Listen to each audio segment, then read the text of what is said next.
Sanjeet study point पे आप सभी का स्वागत है। इस बार जितने भी 12th के छात्र छात्राएं एग्ज़ाम देने वाले हैं इंटरमीडिएट के, चाहे वो किसी भी फैकल्टी से, इंग्लिश तो आप में आता ही है। और ये एक ऐसा टॉपिक है, ठीक है, जिस पे बच्चे उतना ध्यान नहीं देते हैं, सीधे निकल लेते हैं। तो ये जो स्टोरी ऑफ इंग्लिश है, old English, middle English, modern English, थोड़ा बहुत शेक्सपियर के जो इम्पोर्टेंट वर्क्स हैं उसके बारे में बता देंगे, क्योंकि इसमें यहीं से पूछा जाता है, इसमें ओल्ड इंग्लिश में। तो चलिए शुरू करते हैं यहाँ पर, क्योंकि ये इम्पोर्टेंट है यहाँ पर और इसलिए भी कायदे से दिखते हैं।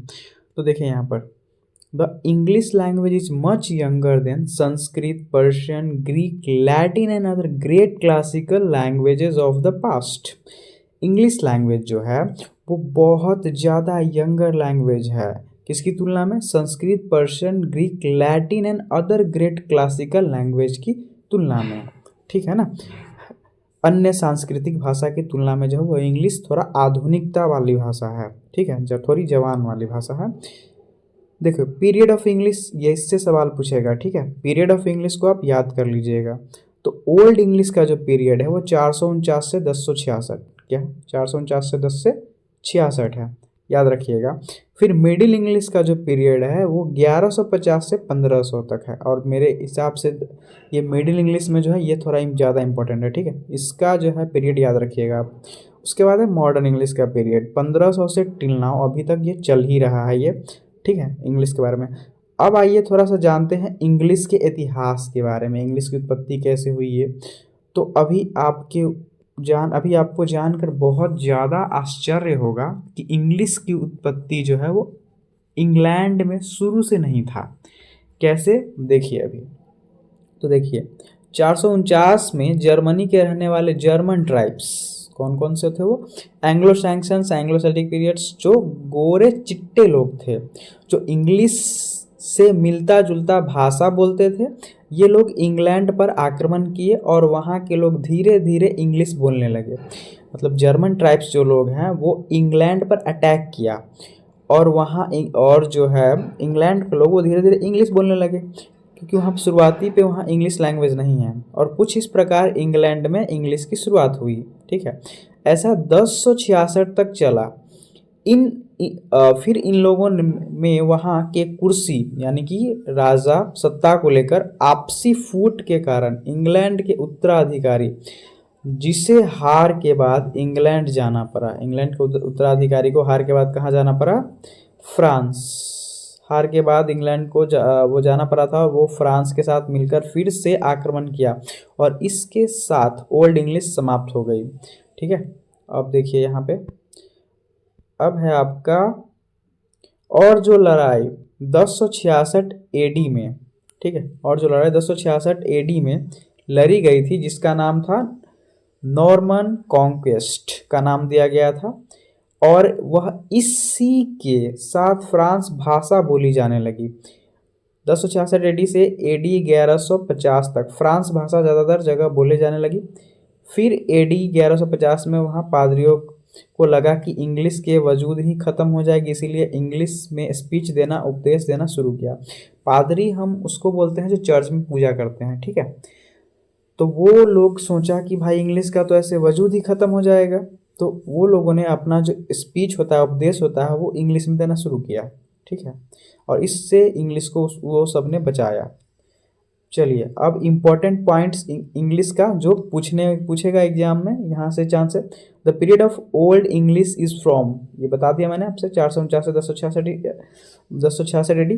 फिर है old English also known as Anglo Saxons and Anglo Celtic. तो ओल्ड इंग्लिश इसलिए भी जाना जाता है, वो Anglo Saxons and Anglo Celtic, जो कि कहाँ के ट्राइब्स है? जर्मन ट्राइब्स है, क्योंकि इंग्लिश की शुरुआत ही इन्हीं लोगों से हुई है, वो भी इंग्लैंड में। It is originally a German language, तो इंग्लिश जो है वो एक ओरिजिनली रूप से वो जर्मन लैंग्वेज है, ठीक है। इंग्लिश लैंग्वेज नहीं है वो, मतलब इंग्लिश अंग्रेज़ों का वो लैंग्वेज नहीं है वो, ठीक है। अब आगे देखिए, यहाँ पे है, अब ये इम्पोर्टेंट है ये सवाल, यहाँ से देखिए। अब है डायलेक्ट्स, बोली ऑफ ओल्ड इंग्लिश, जो कि डायलेक्ट्स ऑफ ओल्ड इंग्लिश है। तो यहाँ से देखिए, dialects of old English divided into 4 types, ये पूछेगा आपको, ठीक है। फर्स्ट है कैंटिस, एंड सेकंड है नॉर्थुम्ब्रियन, एंड थर्ड है अमेरिकन, फोर्थ है वेस्ट सैंक्शन, ठीक है। ये चारों याद कर लीजिएगा, स्क्रीनशॉट इसका ले लीजिएगा, ठीक है। अब उसके बाद है कैरेक्टरिस्टिक्स ऑफ ओल्ड इंग्लिश, ठीक है। इसके बारे में टिप्पणियाँ, कुछ लेटर वगैरह, अक्षर का ज्ञान कैसे कैसे। तो देखिए, the writing systems of old English is totally different from today. जो राइटिंग जो है, मतलब इंग्लिश का जो ओल्ड इंग्लिश का जो है, वो आज की दुनिया से बहुत ज़्यादा डिफरेंट था उस जमाने का, ठीक है।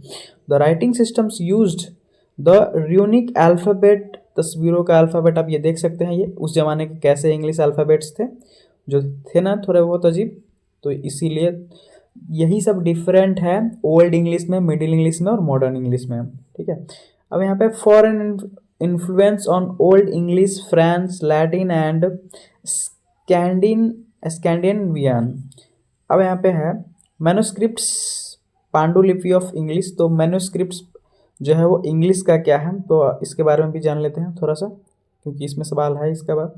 तो उस दस्तावेज को कहते हैं मैन्युस्क्रिप्ट जो एक व्यक्ति या अनेक लोगों द्वारा हाथ से लिखा गया हो। तो मैन्युस्क्रिप्ट को हिंदी में बोलते भी है वो हस्तलिखित, ठीक है, जो हाथ से लिखा हो, जैसे हस्तलिखित पत्र, प्रिंट किया हुआ हो। अच्छा, प्रिंटिंग का शुरुआत तो वो पुर्तगालियों ने किया था, याद रखिएगा। किसी अन्य विधि से किसी दूसरे दस्तावेज से यांत्रिक वैद्युत रीति से नकल करके तैयार सामग्री को पांडुलिपि नहीं कहते हैं, ठीक है। मतलब नकल तरीके से तैयार किए गए को पांडुलिपि नहीं कहते हैं, प्रॉपर हाथ से लिखे गए को ही हम पांडुलिपि कहते हैं। अब उसके बाद आइए ओल्ड इंग्लिश के मैन्युस्क्रिप्ट कौन क्या क्या है, तो देखिए द ब्यूवुल्फ, फिर है the Junius, the Exter book, the Vercelli book. तो ये ओल्ड इंग्लिश के ये मैन्युस्क्रिप्ट है, जिसमें से आपको ये वाला याद रखना है, ये वाला, ठीक है, ये। अब आगे देखिए यहाँ पे,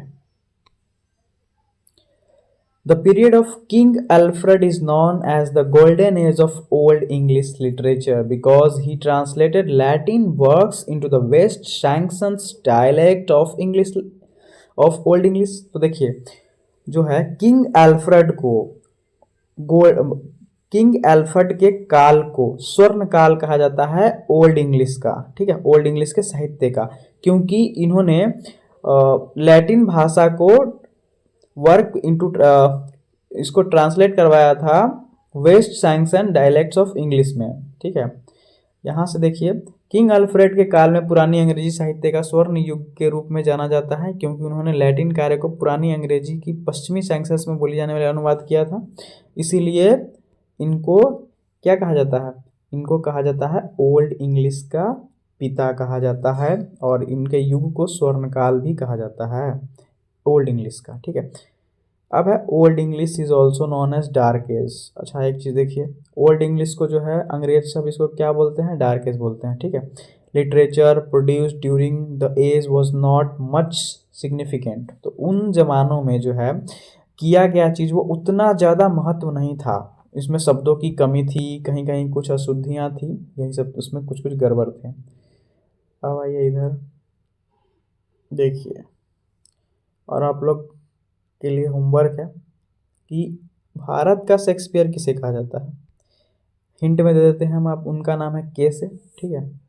देखिए, romantic form of drama was established bye Shakespeare, ठीक है। तो रोमांटिक ड्रामा की जो स्थापना किया गया था वो शेक्सपियर के द्वारा किया गया था, ऐसा इतिहासकारों का, इंग्लिश साहित्यों का मानना है। The immediate procedures of Shakespeare who were known as university wits.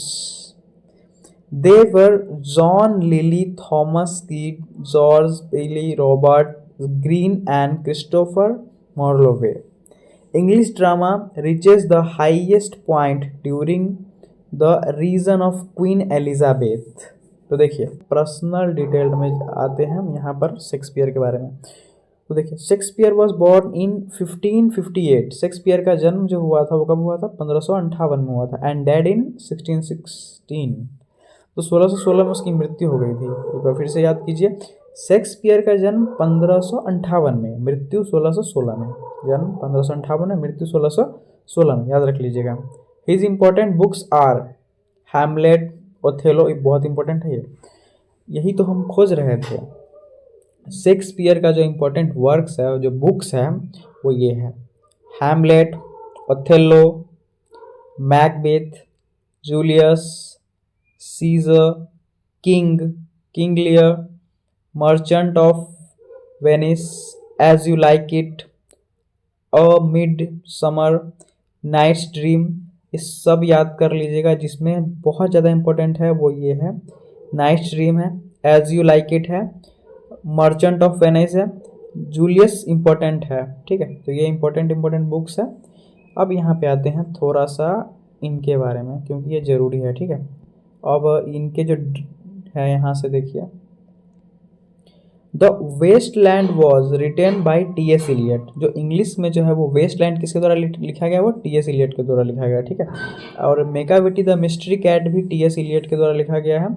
Arms and the man was written by G B. Shaw. Arms and the man was written by G B. Shaw. Arms और man उसको लिखा गया, वो GB. Shaw के द्वारा लिखा गया है। वह Tughlaq was written by Girish Karnad. Tughlaq किसके द्वारा लिखा गया, गिरीश कर्नाड के द्वारा। Chitra and red oleander was written by Rabindranath Tagore. तो चित्रा, गीतांजलि, हंगरी, गोरा स्टोन्स, वो रविंद्रनाथ टैगोर जी के द्वारा लिखा गया है, जो कि भारत के जाने माने हस्ती हैं।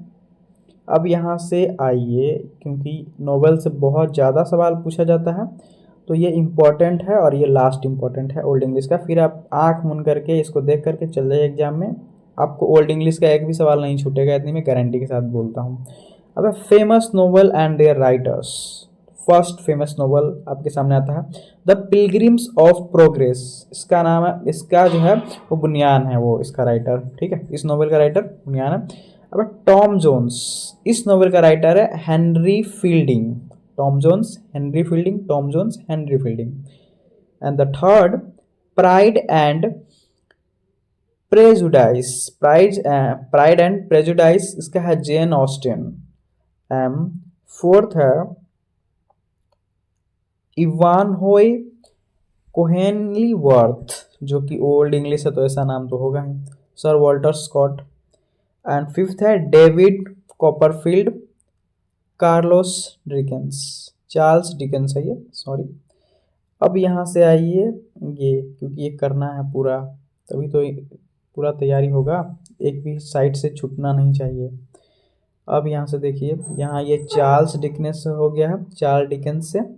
अब यहाँ से है पिकविक पेपर्स। पिकविक पेपर्स नोवेल का राइटर है Charles Dickens. Coolie untouchable novel का राइटर है मुल्क राज आनंद। ये बहुत इंपॉर्टेंट है, ये मुल्क राज आनंद के द्वारा बहुत सारे बुक लिखे गए हैं, और इनका जो फेमस नोवेल है वो कूली अनटचेबल है। एंड ये है सरपेंट एंड द रोप, राजा राव। कांथापुरा, राजा राव, ये राजा राव का, ये इंपॉर्टेंट है, दोनों याद रख लीजिएगा। The golden gate, Vikram Seth. And the suitable boy, suitable boy novel का राइटर है Vikram Seth. The golden of the small things, Arundhati Roy है। Golden of the small things, Arundhati Roy. ये बुक, ये इस चीज़ का पता है किस चीज़ में पूछा गया था, CHSL के एग्जाम में ये पूछा गया था, ये वाला, the god of small things. अब the guide, RK Narayan. The guide है वो RK नारायण है। मालगुडी डेज भी आई थिंक RK नारायण है, इंपॉर्टेंट है। तो अब आपका क्वेश्चन नहीं छूटेगा आपका ओल्ड इंग्लिश से। जाइए बिंदास एग्जाम दे करके आइए इंग्लिश का। ठीक है, मिलते हैं नेक्स्ट वीडियो में, और बताइएगा किस टॉपिक पे वीडियो बनाऊं। ओके, धन्यवाद।